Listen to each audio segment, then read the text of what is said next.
안녕하세요. 모터래프 신승엽입니다. 오랜만에 방송을 켭니다. 이 카더라 방송은 그 모터래프 편집 방향과 다른 저의 개인적인 의견이 담긴 방송임을 알려드리면서 라이브든 클립이든 함께 해주시는 모든 분들께 감사 인사 드립니다. 구독하고 좋아요도 매번 말씀드리지만 부탁을 드릴게요. 김제랄드님, 임세라님, 마키마크님, 주성우님, 서득현님 등이 함께 하고 계십니다. 방송의 초반에 오디오가 잠깐 안 들려서 다시 말을 드리는데 양해 말씀 부탁드리겠습니다. 오늘 주제는 2021 CES 행사에서 그 모빌리티, 자동차뿐만 아니라 모빌리티 부분을 좀 간단히 다뤄볼까 해요. 하는데 이 올해 CES 같은 경우에는 이 행사가 온라인으로 진행이 됐습니다. 당연히 코로나 때문이죠. 인데 아무래도 그러다 보니까 행사 규모나 참여 이슈 등이 예전만은 못해요. 이 참가 업체 같은 경우에는 작년에 2020년에 4,400여 곳인데 올해 1,900개 반토막이 났죠. 1,960여 곳이라고 하는데 어쨌든 반토막이 났습니다. 대표적으로 구글이 빠졌고요. 자동차 부문에서는 현대차, 도요타, 혼다 등이 다 불참을 했습니다. 지금 미국과 무역 분쟁이 진행되고 있는 중국계 브랜드 회사들도 굉장히 많이 줄었고요. 애플 같은 경우에는 원래 CES에 잘 안 참석했죠. 작년에 그 CES 참가했을 때만 해도 28년 만에 참가를 했다라고 막 호들갑을 떨었는데 이게 신제품이나 신기술이 아니라 개인정보 보호법, 프라이버시와 관련된 그런 것이었기 때문에 크게 중요하진 않았어요. 어쨌든 올해 행사는 굉장히 줄어들었다. 그런데 이게 온라인으로 하는 거잖아요. 그러니까 저 개인적인 생각에 따르면 굳이 CES에 참가해야 되나 라는 생각도 들어요. 유튜브나 페이스북 홈페이지를 통해서 영상을 전달하는 건데 괜히 남들 다 이것저것 할 때 북적북적 할 때 이런 신기술이나 미래 비전 전략들을 발표해서 묻히는 것보다 한 일주일이나 2주일 정도 뒤에 한가할 때 조금 조용할 때 주목도 좀 받고 그러려면 굳이 CES를 하는 게 온라인에 해야 되는가? CES나 모토쇼는 사실 직접 현장에서 보는 게 좋은데 그렇습니다. 저 개인적인 생각은 그렇습니다. CES가 최근에는 굉장히 좀 핫한데 한 10년 전만 해도 사실 저는 크게 관심이 없었어요. CES 10년 전 2011년 10년 11년 때만 해도 별로 관심이 없었고 그때 IT 관련된 행사를 따지자면 스페인 그 바르셀로나에서 하는 MWC가 더 주목을 많이 받았죠.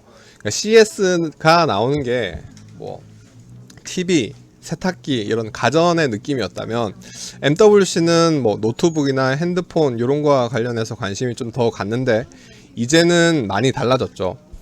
그러니까 1월에 자동차 행사를 하면 사실 미국에서는 디트로이트에서 치러지는 그 북미 국제 오토쇼 많은 분들이 디트로이트 모터쇼라고 하는데 정식 명칭은 북미 국제 오토쇼 이게 좀 메인이었어요. 그러니까 진짜 1월 디트로이트를 가면 진짜 춥고 어디 갈 데도 없어요. 갈 데도 없고 해가지고 고생을 많이 하는 모터쇼였는데 한동안 안 갔죠. 기회가 있어도 미루거나 좀 그렇게 적극적으로 가진 않았었는데 코로나를 좀 이 시즌을 경험하면서 지금은 진짜 그 날씨에 힘들었음에도 불구하고 가고 싶죠.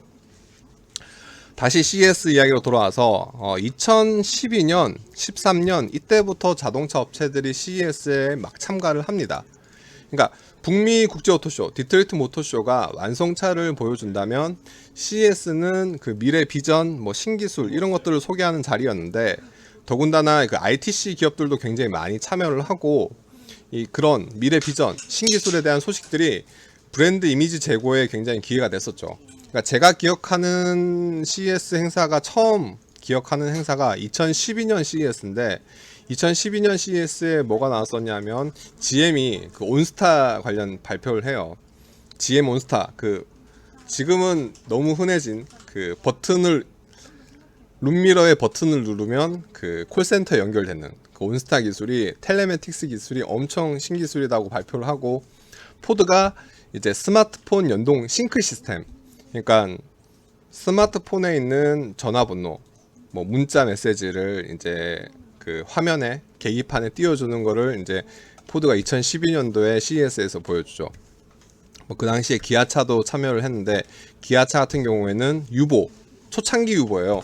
블루투스로 이제 문자를 좀 보여주거나 음악 핸드폰에 있는 음악을 재생하는 그런 것들이 2012년 CES에서 나오면서 그때부터 본격적으로 자동차 업체들이 CES에 좀 참여를 했던 것 같아요.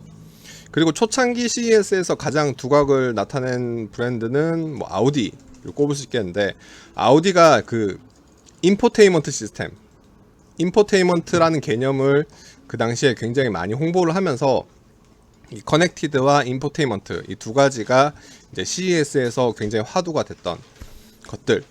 근데 그 10년 사이에 10년도 안 됐죠. 2012년이니까 뭐 9년 요 짧은 기간에 진짜 너무 많이 바뀐 것 같아요. 그 앞서 말한 디트로이트 모터쇼, 북미 국제 오토쇼 같은 경우에는 뭐 CES에게 밀려서 날짜를 옮길 정도로 CES 위상이 높아졌고 그 CES에서 발표한 내용 뭐 커넥티드, 카쉐어, AI, 자율주행 이런 것들이 너무나도 중대해졌기 때문에 이 CES 행사에 자동차 전 세계 자동차 업계에 이목이 집중되기 있습니다.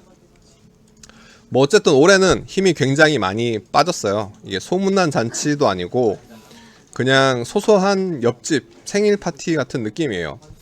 그럼에도 불구하고 몇 가지를 좀 다뤄볼까 합니다. 저희가 뭐 CS 관련된 기사들을 이렇게 쭉쭉쭉 썼는데 CS 관련 기사들을 쭉쭉 썼는데 이제 첫 번째는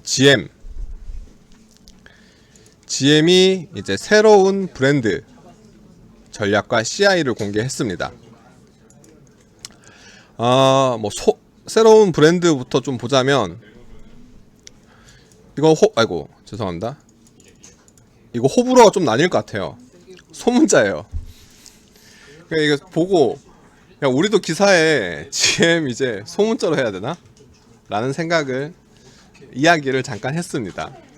이게 최근에 보면 기아차의 이 로고도 그렇고 기아차 로고도 그렇고 그 앞서서 나왔던 이 스텔란티스 FCA와 PSA가 합병한 이 스텔란티스도 그렇고 그에 앞서서 나왔던 이 로고들 보면 BMW도 이렇게 바뀌었고 뭐 미니, 폭스바겐, 로터스, 뭐 제네시스, 아우디 등 보면 공통적으로 좀 과거의 이미지가 좀 화려하다, 뭐 3D의 느낌 그런 느낌이었다면 이제 최근에 바뀌는 거는 2D 평면적이고 심플하고 간결한 그런 느낌으로 굉장히 좀 로고, 엠블럼 그런 것들 CI들이 바뀌고 있어요. 그러니까 이거는 저 개인적인 생각인데 차로 보여지는 엠블럼, 차에서 보여지는 엠블럼보다 화면, 노트북이나 스마트폰에서 보여지는 평면적인 이미지를 더 중요시하는 분위기가 느껴져요. 뭐 하여튼 그런 것들이 좀 바뀌었고 그리고 또 하나가 이제 도심형 항공 모빌리티 GM의 새로운 로고와 함께 GM이 발표한 게 현대차가 앞서서 발표했죠. 이런 것들 현대차도 유인 드론 도심 항공 모빌리티 사업에 진출하겠다. 나사의 굉장히 높으신 임원도 임원으로 영입했고 그런 식으로 투자를 많이 하겠다. 비행이 대중화를 하겠다고 했는데 GM도 항공 모빌리티, 도심 항공 모빌리티에 참여를 하겠다. 진출을 하겠다고 CES에서 발표를 했어요. CES에서 발표를 하면서 이제 뭐 이 콘셉트는 4개의 프로펠러를 갖춘 2인승 UAM이다 라고 하는데 미국에는 사실 그 개인 항공 관련해서 더 한국보다는 더 좀 산업이 발전됐잖아요. 시장 자체만 본다면 물론 기존의 항공업체들이 참여를 할 확률이 더 높겠지만 이 드론, 유인 드론 사업이 어떻게 될지는 모르겠지만 일단 자동차 업체들이 뛰어들기 시작했다. 뭐 현대차, GM, 그리고 뭐 우버도 요 관련된 사업을 진행하고 있죠. 관련 프로젝트를. 그 외에도 굉장히 많은 업체들이 도심 항공 모빌리티 혹은 뭐 도시간 이동 정도의 근거리 항공 모빌리티 산업에 굉장히 많은 관심을 보이고 있다라는 게 확실히 보이는 것 같아요.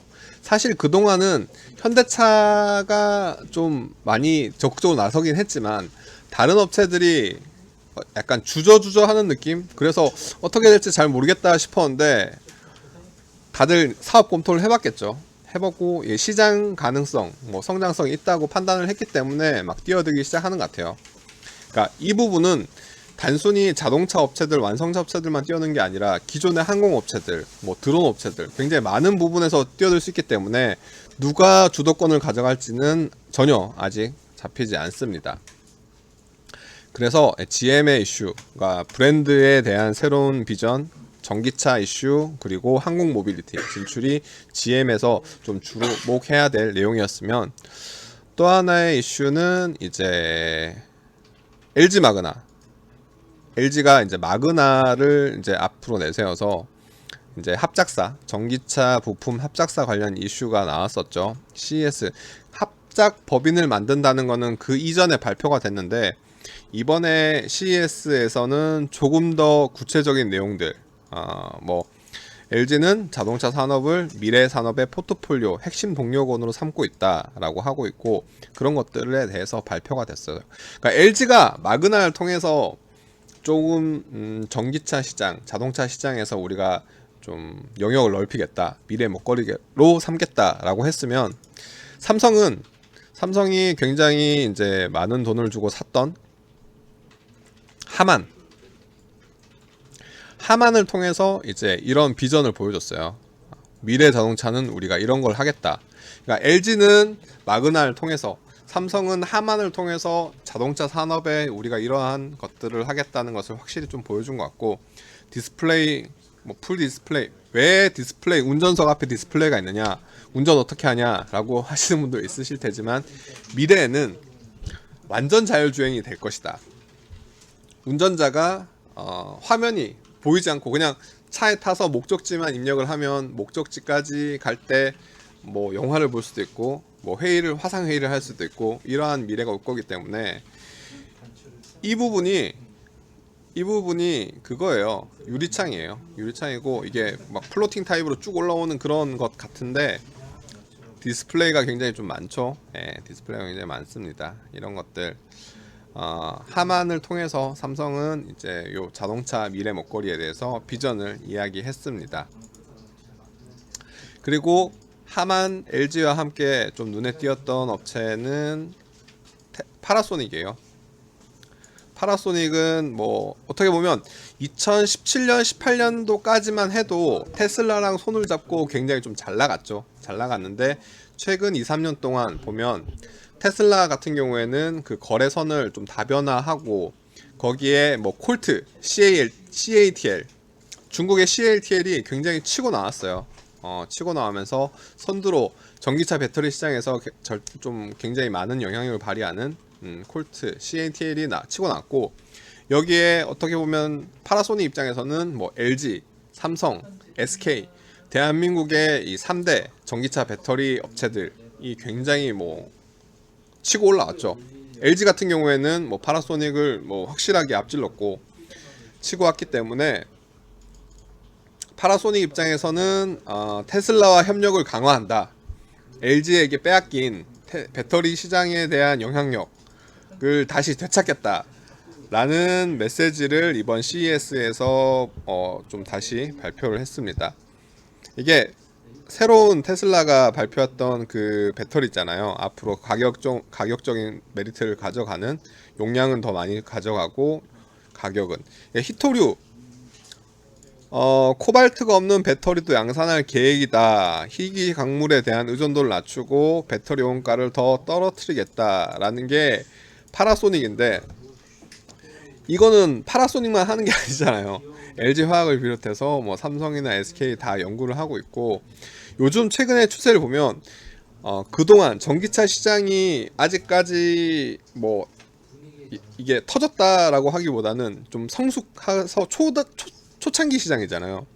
전기차 시장이 굉장히 이슈가 되긴 하지만 실제 판매량을 봤을 때, 혹은 회사의 영업이익적으로 봤을 때 전기차가 돈을 벌어오는 캐시카우적인 역할을 하거나, 아니면 뭐 미래는 창창하지만 이걸 가지고 돈을 벌거나, 이게 절대적으로 볼륨 자체가 시장에서 절대적이진 않은 상황인데, 지금은 이 미래 가능성이 점점 커지잖아요. 그러다 보니까 폭스바겐, 뭐 현대차, 뭐 테슬라 이런 업체들이, 완성차 업체들이, 야, 전기차 만들어서 제일 비싼 게 배터리인데 여기에 너무 많이 떼 있는 것 같아. 야, 우리가 직접 전기차 배터리를 만들어야 하지 않을까 라는 욕심을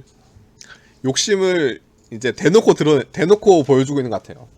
그 전에는 파트너십에 대해서 뭐 CATL이라든가 LG, 삼성, SK에서 워낙 오랫동안 축적돼 있던 누적된 노하우가 있기 때문에 이들과 긴밀한 협력 관계를 어떻게 잘 가져가느냐, 파트너십을 어떻게 잘 가져가고 협력을 잘 하느냐가 관건이었으면, 요즘은 뭐 파라소닉도 나왔지만 뭐 LG, 삼성, SK가 워낙 치열하게 경쟁을 하고 있고 CLTL도 워낙 치열하게 경쟁을 하고 있다 보니까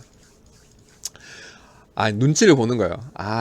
저거 굉장히 많이 남는 사업인데 내가 해야 될 것 같아 라는 의향을 굉장히 드러내고 있기 때문에, 전기차 배터리의 미래 시장은 뭐 밝지만, 전기차 배터리의 미래 시장은 분명히 밝아요. 전기차 시장의 미래가 밝기 때문에. 근데 뭐 지금 말한 LG, 삼성, SK 혹은 CATL, 파라소닉이 밝다라고는 약간 물음표가 있긴 해요. 완성차 업체들이 워낙 보면 전통적인 업체들을 보면 욕심쟁이에요. 욕심을 굉장히 많이 부려요. 자기들이 핵심 부분을 다 가져가려고 해요. 과거에 자동차의 핵심이 엔진이었다면, 엔진과 플랫폼 있잖아요. 플랫폼과 엔진을 가지고 이제 자동차를 팔았다면, 지금 전기차에서는 뭐 모듈 플랫폼을 가지고 플랫폼의 활용도가 넓어지고, GM이나 뭐 팍스바겐이나 GM 폭스바겐 같은 경우에는 플랫폼을 공유한다. 다른 업체들한테도 제공하잖아요. GM이 혼다에게 그 얼티넘 플랫폼을 공유하기로 했고, 폭스바겐도 포드에게 그 전기차 플랫폼을, 기술을 공유하듯이, 플랫폼이 아니라 미래 전기차의 핵심은 배터리이기 때문에, 배터리 사업을 내가 안 하고 전기차 사업을 한다? 거의 뭐 수익성이 굉장히 떨어질 거기 때문에, 그런 미래 비전에 대해서 좀, 시장이 바뀌는 거에 대해서도 좀 관심을 가지고 보시면 될 것 같아요. 어떻게 되든 자율주행도 그랬거든요.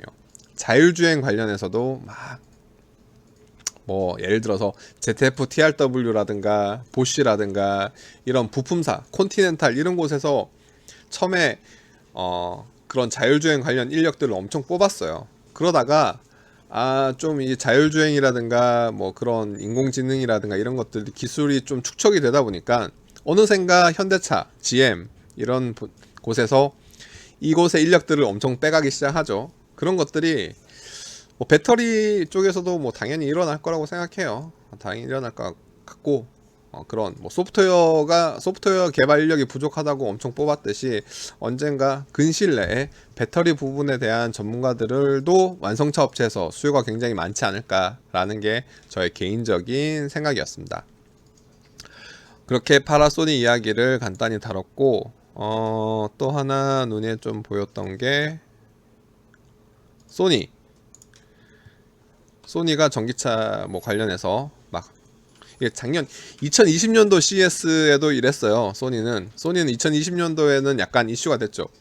와, 전기차, 우리도 전기차 같이 할래? 라고 비전을 이렇게 이야기를 했는데, 소니는 조금 다른 게 작년에 7월에 비전 S 뭐 주행 테스트 하고 보시, 마그나 뭐 혹은 이런 업체들은 굉장히 컨택은 많이 했는데 딱히 눈에 보이진 않아요. 뭐 딱히 제가 봤을 때는 소니는 간을 너무 많이 보는 것 같아요. 좀 소스 오픈을 하고 자기들이 가지고 있는 기술이 이 정도 있고 M&A든 돈을 벌어들인 걸 이런 걸 하고 이걸 가지고 전기차가 아니지 미래 자동차 전기차라고 제한하지 말고 뭐 디스플레이든 뭐 전장이든 좀 뛰어들 수 있는 분야가 워낙 많으니까 소니 저 지금 생각하는 걸로 따지면 뭐 플레이스테이션 혹은 뭐 헤드셋 이런 거니까 음향으로 좀 밀어붙여도 되고 헤드셋 노이즈 캔슬링이나 이런 음향 사업으로 진출할 수 있으면 그것도 가능하고 혹은 뭐 플레이스테이션을 통해서 최근에 인포테인먼트 시스템의 어떤 것들을 좀 한 것을 해야 될 텐데 굉장히 소극적이에요. 야 우리 전기차 미래사에 할 거야 해놓고는 파트너십이나 이런 것들 기웃기웃만 하고 있지 체결이 되지는 뭐 않습니다. 그렇습니다. 그런 분위기가 있습니다. 그리고 뭐 이외에 메르세데스 벤츠가 이 대형 럭셔리 전기 세단 EQS에 탑재될 그 MBUX 새로운 그 디스플레이 하이퍼 스크린을 공개했는데 하이퍼 스크린은 컨셉이라서 그런지 모르겠지만 실제로 적용이 저렇게 될지 어떤 모습으로 보여줄지가 좀 의문이 하고 있고 아 357 로고님이 소니는 일본에서 금융으로 돈을 번다. 영화는 마블 스파이더맨이죠. 그러니까 뭐 마블이 디즈니 소속이긴 해도 이게 스파이더맨은 뭐 같이 하는 거니까 그런 걸로 돈이 벌어주고 전기차 할지 모르겠어요. 저는 약간 한다 말만 하고 예전의 소니가 아닌 것 같아요. 자동차 부분에 있어서 다른 부분은 모르겠지만 자동차에 있어서 약간 소니는 좀 그런 느낌이었고 다시 뭐 벤츠 같은 경우에는 그 대형 전기 세단 S클래스 전기차 버전이라고 말하는 EQS에 탑재될 굉장히 거대한 그 하이퍼 스크린을 공개했습니다. 그거는 뭐 실제로 차가 나오면 좀 더 봐야 될 것 같고 그 외에 뭐 뉴스를 좀 보자면 뭐 모비라이가 이제 2025년을 기점으로 굉장히 그 비용을 절감한 자율주행 통합제어 칩을 뭐 공급하겠다. 인텔이 좀 어떻게 보면 그 컴퓨터에서 최근에 인텔 보면 이슈가 좀 있잖아요. AMD에게 좀 많이 밀리는 느낌이긴 하죠. 컴퓨터 부분에서 칩으로. 그리고 뭐 최근에 뭐 애플한테 그 관련 칩도 부분도 팔았고 그래서 애플 납품도 못하게 되고 뭐 이런 저는 정확하게 그 잘 모르긴 하지만 인텔에 대해서 잘 모르긴 하지만 상황이 그렇게 좋지 않은 것 같긴 해요. 제가 그쪽 전문가는 아니지만 AMD한테 엄청 밀리는 것 같고 그런데 그럼에도 불구하고 이 인텔이 가지고 있는 소스들 모비라이가 인텔에게 2017년에 인수가 됐잖아요. 뭐 모비라이 전동 부분에 있어서 자동차 부분에 있어서 뭐 삼성도 관심이 많죠. 삼성도 관심이 많고 하지만 모비라이가 어떻게 보면 자율주행 부분에서 칩 부분에서 굉장히 선두에 있어요. 선두에 있기 때문에 저는 그 컴퓨터 CPU 칩만 본다면 지금 AMD에게 좀 밀리고 있지만 이 자동차 부분으로 왔을 때에 인텔이 어떤 역할을 할지는 조금 더 지켜봐야 하지 않나 라는 생각을 하고 있어요. 굉장히 많은 업체들을 또 가지고 있고 자율주행 뿐만 아니라 그 뭐 서버 관리를 통한 그 노하우, 그러니까 안정성에 대한 노하우 서버 부분에서는 거의 인텔 칩 비중이 거의 절대적인 걸로 알고 있고 그 외에 이제 인텔이 그 인공지능 AI 부분에 있어서도 굉장히 투자를 많이 하는 걸로 알고 있는데, 자율주행에 있어서 어떻게 보면 인공지능 AI는 뗄래야 뗄 수 없는 그 연관관계거든요. 그래서 서버 부분에서 쌓은 노하우, 그동안의 노하우, 그 다음에 방금 말한 뭐 모빌아이나 이런 것들 M&A를 통해서 굉장히 많이 기술이나 그런 것들을 가지고 있는 것들, 그러니까 그동안 벌어들인 게 많으니까, 곡간이 풍부하니까 돈을 그렇게 쓸 수 있는 거예요. 그래서 저는 지금 현재 AMD에게 잠깐 밀리는 그 현상이 그렇다고 해서 인텔이 무너지거나 위기가 있다고 생각하진 않고, 오히려 자동차 부분에 있어서, 미래 자동차 부분에 있어서 자율주행, 뭐 인공지능 이 부분에 있어서는 그런 이야기가 굉장히 많이 들리잖아요. 인텔이 이런 것도 샀다더라, 이런 것도 관심 있다더라, 이런 분들을 영입했다더라, 이런 것들을 듣다 보니까 돈이 많으니까 그런 것도 하는구나 라는 생각이 좀 들어요. 그래서 뭐 물론 IT 전문가 분들께서는 이제 그렇게 생각을 안 하시겠죠. 근데 자동차 부분에서는 그렇지 않다라는 거를 저 개인적으로 생각을 합니다. 그렇습니다. 예.